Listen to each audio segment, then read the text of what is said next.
Hey guys, and welcome back to the channel. For this video, we're going to talk about how Tommy Fury breaks silence on rescheduling the fight. But before anything else, please leave a like on the video. Also, don't forget to subscribe to our channel and click the notification bell down below so you won't miss our videos. Without any further ado, let's hop on right to the video. Due to a bacterial chest infection and a damaged rib, Tommy Fury has revealed that he will withdraw from his high-profile fight with Jake Paul on December 18th. So guys, I'm sure you've all seen and heard the news as to why I'm not fighting on December the 18th now. Just thought I'd come in here and tell you myself. But then I contracted a bacterial chest infection, which led me go to the gym and just not being able to breathe. You know, I was in my sparring sessions, pad work sessions, whatever it may be, just not being able to breathe and coughing up huge amounts of phlegm all the time. Led me to sleepless nights, and I got the results back the same day, and the results uncovered that I had a clean break in my rib. I'm going to insert the picture here so you can see for yourself.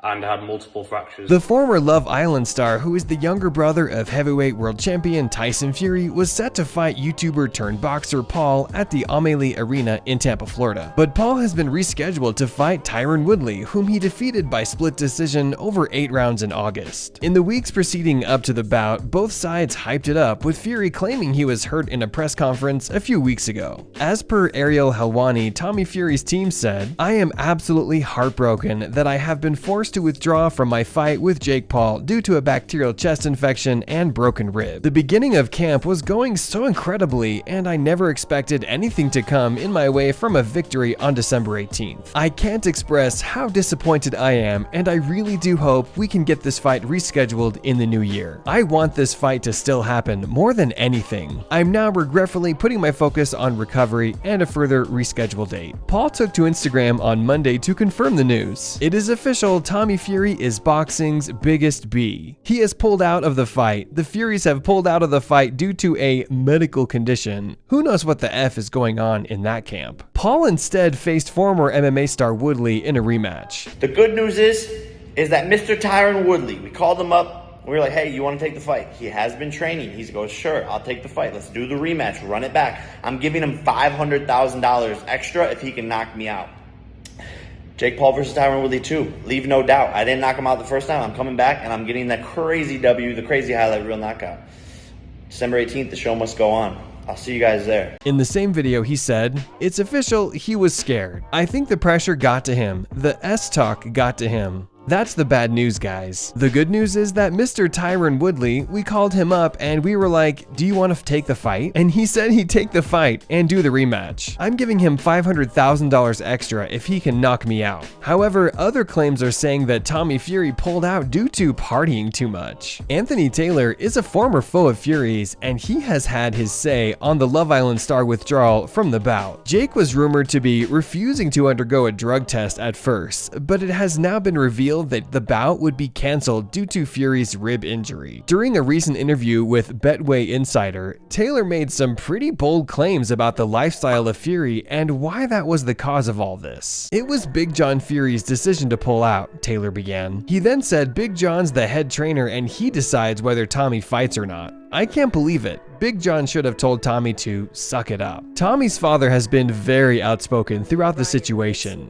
He not only threatened to retire Tommy if he failed to knock out Jake, but he also made a fairly filthy remark about his son and Paul's girlfriend. Back to what Taylor had to say, though, and he continued, "The real reason he's out of this fight isn't because of some injury, it's because of his physical conditioning. He was so busy partying with his brother after Tyson won that fight, the third fight with Deontay Wilder, that now he's in no condition to fight." These are certainly bold claims from Taylor, and whilst there is yet to be a response from the Fury camp, one would imagine it has ruffled a few feathers. Going back to Jake Paul, here's what happened to the rematch. In the rematch with former UFC welterweight champion Tyron Woodley, Jake Paul's 5th journey into professional boxing drew clinches and boos from the audience. Then came the big night of frenzied celebration inside Amalie Arena in Tampa, Florida. The 24-year-old Paul left no question in the show Showtime pay-per-view bout in ways he didn't in August when he hung on for a split decision over Woodley in the first encounter. The cruiserweight match was fought at a catch weight of 192 pounds and survived a last-minute opponent switch when Woodley stepped in for Tommy Fury, the half-brother of heavyweight champion Tyson Fury, who was injured. "What now? What now? What now?" Paul screamed into the camera as his arm was raised by referee Christopher Young, who waved off the fight. The finish couldn't have come at a better time for Paul, since the rematch had degraded solely into a holding contest with poor production, much like their previous meeting's worst moments. However, as soon as Paul landed the knockout punch, he reverted to his boisterous ways by leaping to the corner turnbuckle and excitedly rejoicing with his older brother, Logan Paul, a fellow influencer turned boxer. "This is as real as it effing gets, just like my right hand," Paul said. "I told you I was going to F him up." Paul was the bruiser boxer throughout, and he was ahead on all three scorecards when the fight was stopped. According to CompuBox, Paul and Woodley landed the same number of total punches, however Paul was able to hit 41% of his power punches. Despite Paul's output, he, like Woodley, was far too inclined to rely on the clinch, which delayed the action and drew a steady stream of boos from the audience. Paul overcame that, as well as the laceration on his forehead caused by Woodley's wayward elbow in round 4, to earn an overwhelming victory. "Woodley is a legend. Don't take anything away from his career as UFC champion," Paul said. "He took this fight on 2 weeks' notice because Tommy Fury is a bitch. That's a tough guy right there in Woodley. He's a legend. He tried to catch the punch in front, and like a lumberjack." Following the fight, Paul addressed UFC stars Jorge Masvidal and Nate Diaz, who are both sat ringside, and urged them to back out of their existing fight deals with UFC president Daddy Dana White. "This has to be the greatest moment in my life. Look at the year I just had," Paul said. "This is unprecedented." So, what's next for Tyron Woodley? Well, Woodley plans to keep on fighting. "I'm not done. Please do not look at me with sorrow in your eyes," Woodley said during the post-fight presser. "I've effed up a lot of people. A lot of people had to have that talk in the locker room. A lot of coaches had to go back to the drawing board. A lot of people in their mind, they knew that I saw it in their face, and it broke their heart when I took that from them," while insisting the young hungry bull is back. His confidence is admirable, but Woodley has done nothing to reinforce that statement, especially in his most recent performance against Paul. That said, T. Wood has no plans to hang him up anytime soon. In fact, Woodley plans on competing at least 4 times in 2022 in some form or another. We want to hear your thoughts on this. What do you think of Jake Paul and Tyron Woodley's rematch? Let us know in the comment section down below. That is all we have for you all today. Thank you guys for watching. Also, if you enjoyed the video, then be sure to drop a like, subscribe to the channel if you haven't already for more content like this, and much more. We will see you guys next time. Take care until then. Goodbye, everyone.